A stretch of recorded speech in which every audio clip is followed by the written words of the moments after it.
latest film in the YRF spy universe, War 2, has dropped in theaters. A couple years back when Tiger 3 came out, my wife and I checked out the other films in the franchise, so we wanted to see the latest one and went to go see it last night. So let's talk about it.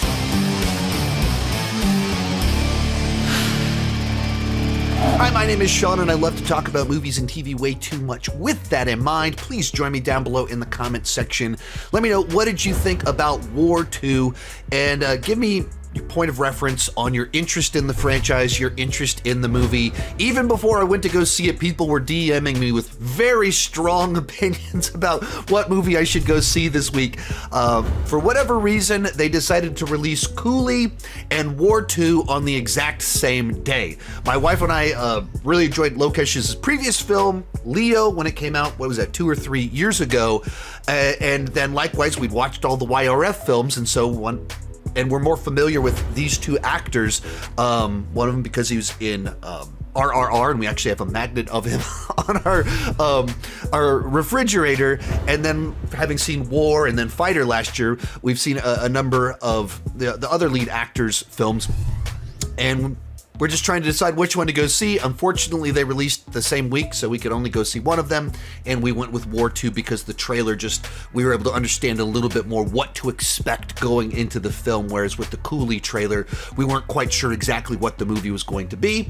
A ton of people have been DMing me about Cooley, telling me to go see it, and so I don't know if I made the right choice or not, but what did I think about War 2? Let's talk about it. As for me, I went into this movie wanting an over-the-top action movie with some melodrama, big twist, big emotions, and that's what I got. I felt that, some of it was way too cartoonish at times. Parts of the plot could be a little bit predictable, but generally speaking, having seen Pathan, Tiger 3, The First War, I knew what I was in for going into this movie, watching the trailer. They show a guy battling ninjas, fighting on the outside of a plane. That was the movie I signed up for. That's the movie that I was expecting, and that's the movie that they delivered. It's ridiculous, but entertaining at the same time. I found myself connecting with what they were going for, so it worked well enough for me. And I think I liked this one more than the First War. The specific nature of the war and the changing sides and the who is who and who can you trust and what happened to them. By the end of that movie, I felt more cheated and frustrated with the nature of it, where it's like, I was invested in that guy, but I shouldn't have been invested in that guy. And so I kind of left with a little bit of a bad taste in my mouth. And I feel like this movie balanced that who do you trust, what side are they on, and the nature of how it played out better. Of the specific war, the rivalry was handled better in this film.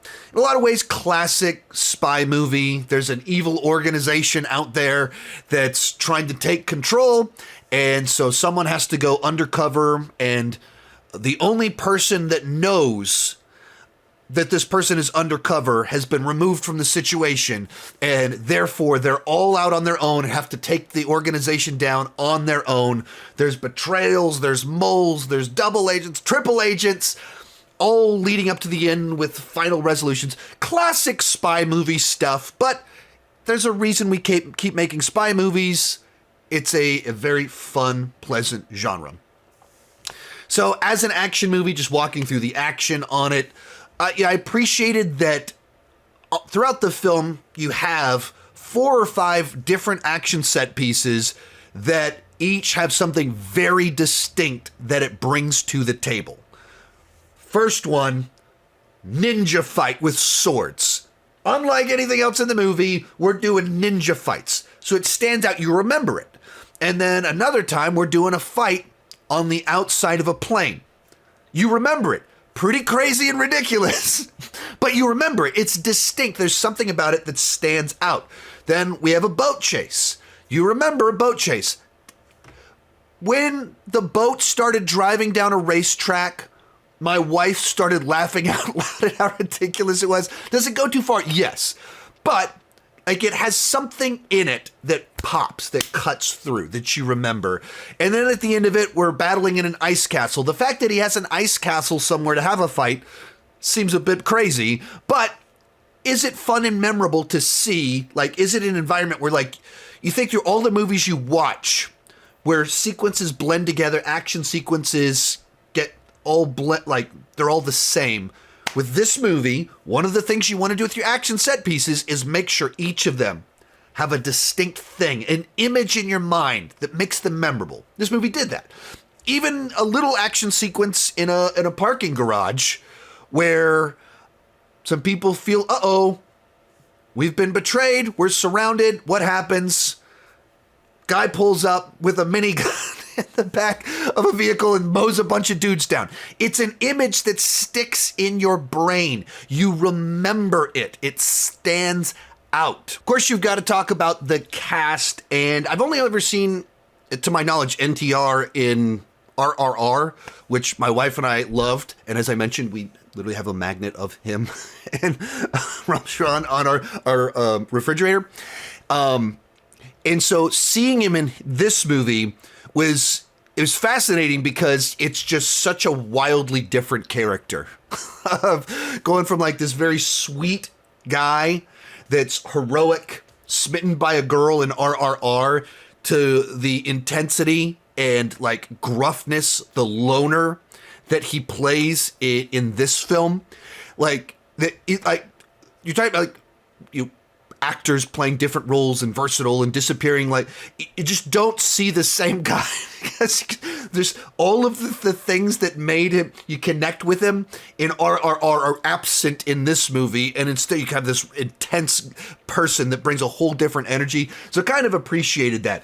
I've seen Roshan in at least 2 other movies, but he's normally playing this type of character. Like like the classic hero in military organizations seems to be pretty standard of the movies that I've seen. So there wasn't anything specifically in there that stood out to me in the performance that was different from what he's done before.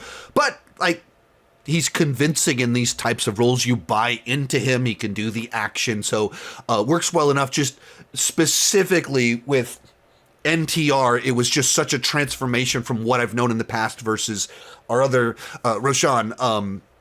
He's doing what I've seen him do before. Then just seeing Anil Kapoor in getting in on the action was a lot of fun. He actually crossed over and did a number of Hollywood films, I don't know, 15 years ago, and some TV shows that, like 24, that I watched. And then, of course, he's in a Mission Impossible film.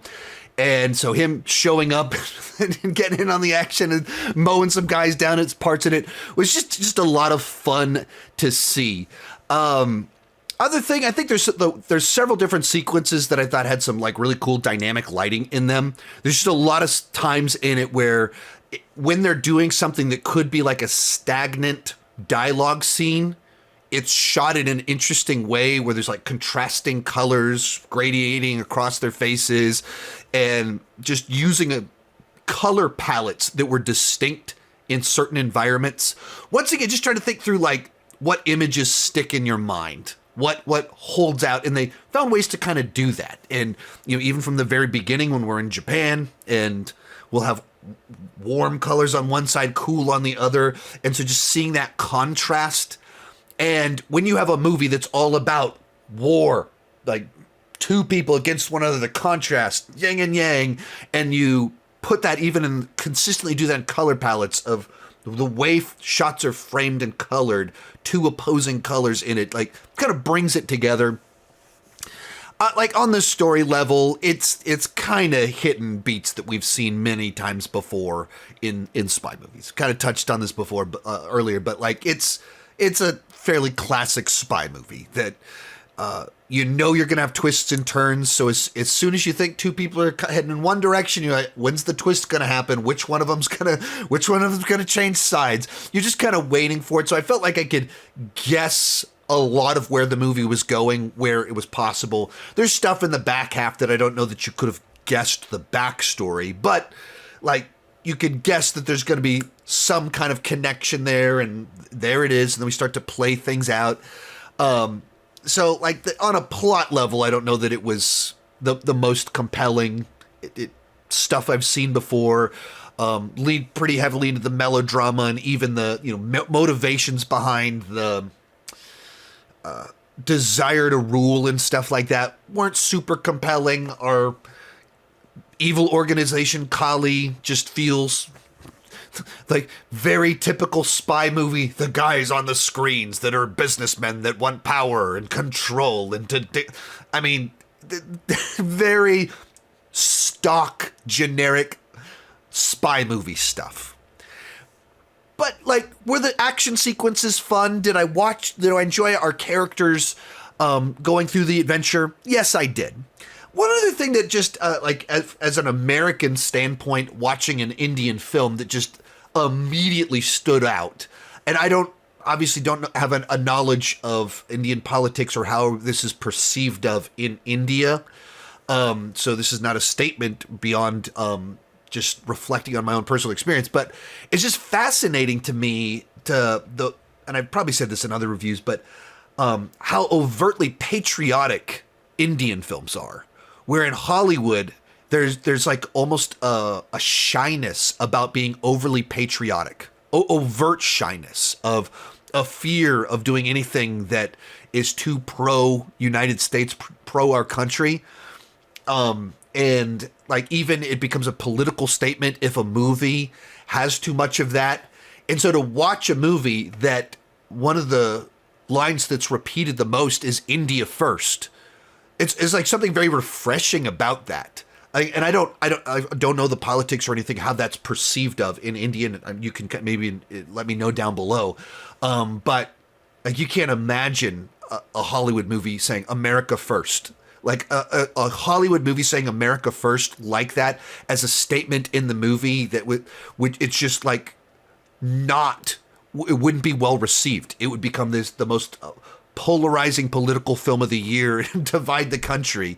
So it's just fascinating to watch a movie that just kind of handled patriotism and nationalism and like national pride so differently than how Hollywood perceives of it. And it always has to be like corrupt politicians and the military is being abused for other purposes, and it just that sort of language and attitude, just you don't get that in Hollywood. It's just fascinating to see as an outside perspective on it, and without knowing how it's perceived of in India. So for me, I went in expecting a over-the-top action movie, and that's what I got. I wanted to see people fight on the outside of a plane, Sean battling ninjas. That's the movie that I got. And it was kind of fun to see the sweet guy from the villages in RRR as this much more intense, hardened person from the street that's out for himself, like polar opposite of his character. That was fun to see. So, hey, on a story level, didn't do anything interesting or new. A lot of things felt forced and contrived and overly soap opera-y. But I went for the action and to see actors doing cool stuff, and that's what I got. So I had a good enough time with the movie, and I enjoyed it well enough. And I enjoyed it more than the first war. I enjoyed it more than Tiger 3, which both of those ones kind of left a bad taste in my mouth. And this one didn't. I just had a good time with it. So I liked it. And if you want to hear my thoughts on several other Indian films, I've done a number of these reviews over the last several years, including a couple of rankings on the YRF Spy Universe and the Lokesh Universe. Thank you so much for watching, and keep talking movies and TV too much. Bye-bye.